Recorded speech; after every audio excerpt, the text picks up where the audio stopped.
Thieves in Mesa are getting bolder. As we told you yesterday, a store owner there was out tens of thousands of dollars after police tell us burglars slid right in through a small air conditioning shaft on the roof. We wanted to know more, so ABC 15 Steve Kuj is live at Action Coin Trader in Mesa. Steve, how is this possible?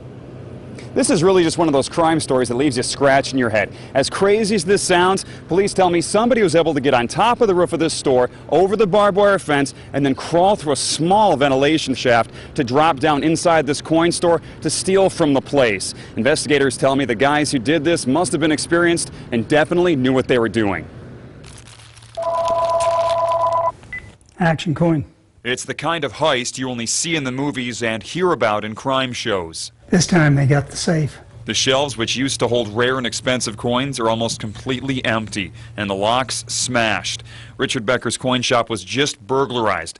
It's not the first time people have tried, just the first time they were successful. Well, I've been called down here, half a dozen other times, and sometimes they just attempt to get in the door, or they get in the door and that they don't get any farther. But when I seen 10, 12 cops out there, I knew I was in trouble. This sharp barbed wire fence wasn't the only thing these thieves had to bypass. There was also a security system, which they cut the power to over here. Then the issue of getting on top of the roof and dealing with the air conditioner, which they ripped off the foundation.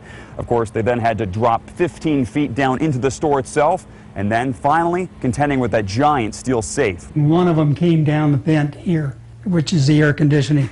And you can see the guy had to be fairly thin to make it down through there. With all of the clever planning, Mesa investigators think the guys who broke in were professionals. They knew exactly what they were doing. Richard's customers think somebody stealing from a nice guy like him is just awful. These are small businesses. No offense, I think, do it to a big business, a corporate. They're, the benefits and all that. Hit them. It's not right.